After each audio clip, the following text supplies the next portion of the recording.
Tonight is February the 24th, 2019, and what I want to do tonight is something I've actually made a couple of videos on before, but as we obsess over the things that we really like, we become hopefully better and better at it, understand it better and better. And this video is going to be about accurately and consistently being able to measure iron core transformer inductance, in particular vacuum tube output transformer inductance. Now that might seem like a simple thing, but it really isn't, and I've been doing this off and on as a passion for probably a year or more, measuring air core inductors like in the RF region of HF and VHF is actually very simple, and the answers come out the same every time. But when you start measuring transformers for audio amplifiers, particularly vacuum tube audio amplifiers, of course, you end up with a real problem, and that iron core is the problem.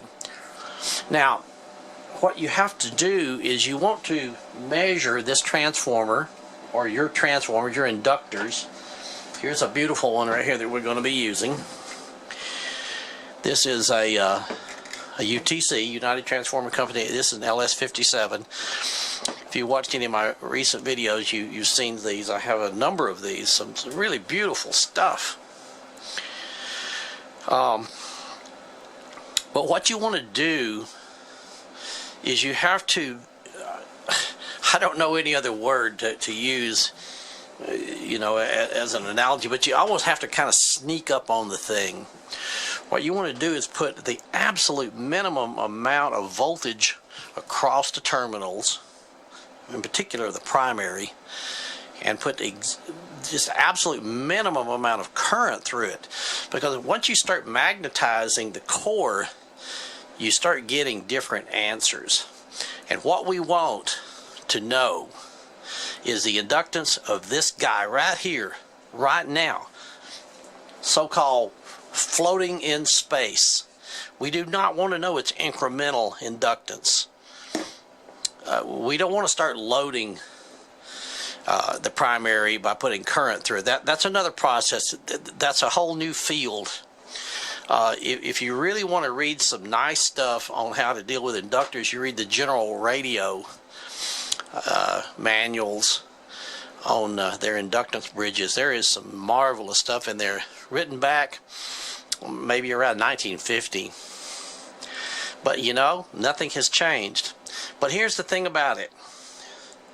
I've done some and made some pretty sophisticated equipment, but I'm going to show you a method here tonight that's, I think, the simplest of all, and the results are absolutely consistent every time. I've had no variations in it.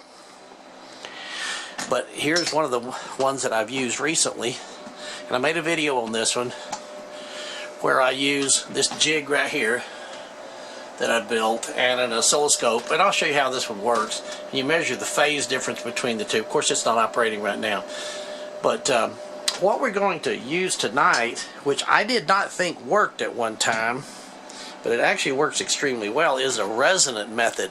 This is the test jig right here. I left it in its crude form just to show you how simple and reliable it is. Now this could really be built into a very simple and nice test jig. But here is our signal coming in right here from our oscillator. I'm using Tektronix SG505. That's not important. It goes through a resistor. You want some sort of a resistor. This is a beautiful General Radio 600 ohm resistor. You don't have to use anything fancy like that. You just want to use some sort of a resistor in series with your measurement circuit out here, so you're not trying to load the oscillator. That's all you're doing. You're just isolating it. 600 ohms is fine. 500 ohms is fine. 1,000 ohms is fine. Even 47 ohms works perfectly well. But I put 600 ohms in there just because that's the output impedance of the oscillator, and I just thought that was a good idea. Besides, I have these beautiful resistors here, and I mean, these things are absolutely magnificent. They are 600.0 ohms. Anyway, that's for another time. Anyway, after you put a little bit of series resistance in your oscillator circuit, you run it through a standard capacitor. It does not have to be that accurate. These are highly accurate capacitors that I have. There's a 0.1, here's a 0.01, and I found out that these are the only two values of capacitors that you need: a 0.1 microfarad and a 0.01. See, this is a 0.1, and you can measure everything from millihenries to 2,500 henries. It's pretty amazing. The circuit goes through the capacitor. Let me put that one up there, just keep it simple. Through the inductor, and then you have some sort of you do need a sensitive device to measure where you have a dip in voltage across this circuit. Because at resonance, a series resonance circuit presents a low impedance to the circuit, to the frequency that it's resonant at. So at frequencies below resonance, the current is limited by the capacitor, basically. And at frequencies above resonance, the current is limited primarily by the inductor. But at resonance, where X sub L equals X sub C, we have resonance. And in series resonance, the impedance drops low, so we have the maximum amount of current through it, and we have the minimum amount of voltage across it. And what we're measuring is a voltage across it. Now, if they were parallel, it would be exactly opposite. We would have the maximum amount of voltage across it with a minimum amount of current. But that's not the way we do it. We do it with series resonance. Now, this one right here happens to be one that I've 1.5 henries.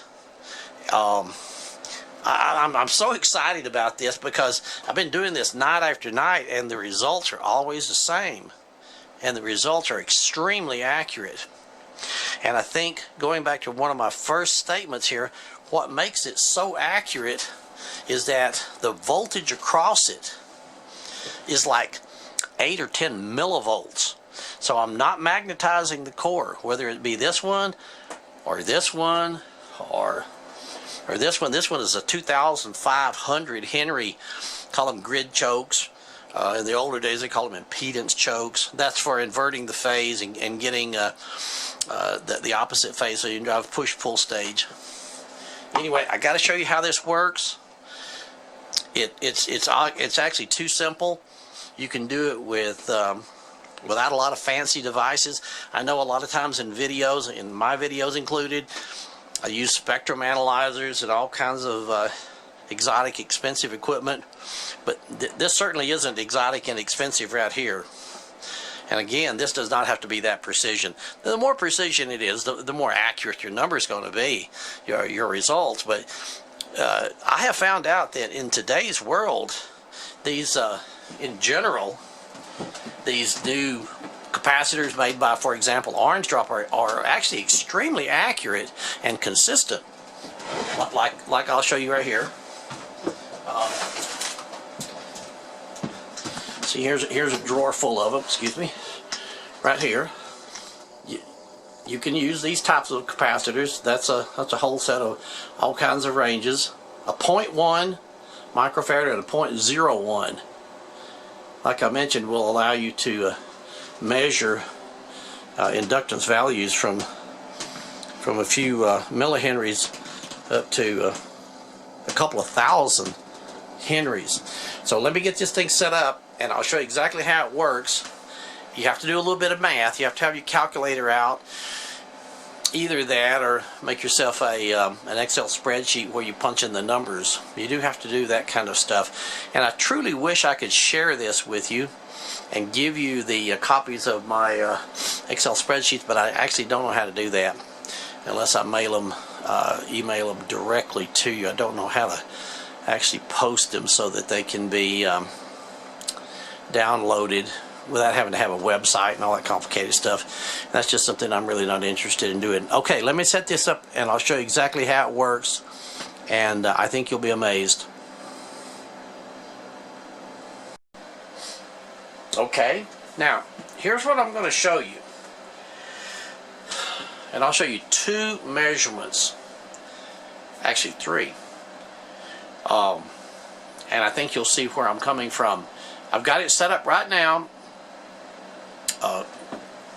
just what we're talking about, and what I'm going to do, I'm going to have to take the camera off of its mount here, or I won't be able to show you the important things. What we do is we vary this oscillator right here. There's its frequency readout, and there's the amount of voltage across it, 11.7 millivolts. It's set right now at minus 30 dBm. 30 dBm is a microwatt. So we're putting just tiny amounts of power through it. Okay? Now I've already got it resonant right here, but what we do is we go over here. I'm using this one right now. It doesn't really matter. I'll switch them around just to have something to play with. And I'm going to turn the frequency meter over here. See there? Till we get the perfect dip, which is about right there. We'll see the same thing up here on this one, and it measures 116 hertz. That's it. So we go over to our calculator and we say 2 enter pi times 116 hertz times, we take the reciprocal, square that and divide that by 0.1E6, change sign, divide, and there's our inductance right there, 18.82. Call it 19 henries. We need to kind of remember that. You're not going to get 18.82 every absolute time, because things do change. Temperature changes things. So the next time it might come out to be 19.01, or it just depends. But it's so darn close that these numbers are the same for all practical purposes. Okay, so let's call that 19 henries. Okay, now let's just disconnect it. Let's don't do anything to it. Remember, we were just running a few millivolts to it, and let's take it over here to this very nice device. I like this device. I'm not going to be chunking any rocks at this guy, but let's hook it up to exactly the same points. And we've got the frequency set to 100 hertz. Right there, you can see it. And it says it's 40 henries. Really? 40 henries? Well, they can't both be right. And this is a nice instrument. I'm not chunking rocks at this guy, but it just simply can't measure these iron core inductors. So if you've got other little instruments like this right here, like this one, I've had this one for some time. I even made some videos specifically for it. I was so impressed with it, and it does a really good job in the microhenry and the millihenry range, but it just doesn't work for iron core stuff, and neither does this one. Okay, let's move on to another set of measurements where we're doing the fundamentals, where we're doing the math, and we're doing it by the book. And let's see what the next one measures. Okay, now we've done the resonant method of measuring the inductance and come out with about 19 henries. Let's go over to the sine wave method of doing inductance. I hope I can do all this in one camera setting, but I may not be able to. So we've got the same transformer hooked up here. This is a variable resistance box that I've built so that I can dial in exactly what I want. And then we display the phase shift up here. See, I've got the resistors all set to 0 right now. They're all absolutely counterclockwise, so they're 0. And you can see that there's no phase shift between. So I can move this around. You can see that there's no phase shift between these two. Now I know that some of you said that you can maybe get a little bit more accurate reading measuring a zero cross, and maybe you can, but I get the same thing either way. Okay, so what we start doing now is we start dialing in some resistance down here from one of these. It doesn't really matter. What we're trying to do is basically get these guys, see they're at the same amplitude now because our resistance is set to 0, but we want to change this. See how that one went down? We may want it to go down a little bit more, maybe like that, because as it's going down on the screen we want them to be about the same. That's probably a little bit too high, but I've got some resistance dialed in here. Let's set them about the same amplitude, but you'll notice that they're shifted in phase. So what we do here is, here on the scope I press select, and then I can move the lines around. The one that's solid is the one I'm moving around, so I set it as close as I can to the peak, right at the peak, and I press the select and it turns the other one on. I set it right at the peak. Okay, I love this stuff, but it's very tedious. Okay, here is the phase shift as oscilloscope is telling us. And I found out that pretty much the maximum is the right answer when I do it with the standard calibration capacitor. So it's about 55. I'm having to do all this real time, you know. This is about 55 degrees phase shift, or about 1.5 milliseconds. Okay. So what we do now is in our spreadsheet we put this number in right here, 100.62 milliseconds. Well, first of all we put the frequency in. By the way, I said I was doing it at 100 hertz. It's 100.8. I think I may have already put some of this stuff in to make it a little easier. 100.8. This one is 100.62. This is right here. 100.62, except I got too many points in there. 0.62. This one is 53. 53.22. 53.22 right there. And what I've done for kind of a sanity check is I put in this phase shift right here. Remember I said it's about 55. You can see there's a little bit of wiggling in it. But I put in 55 right here. 55. Oops, wrong place.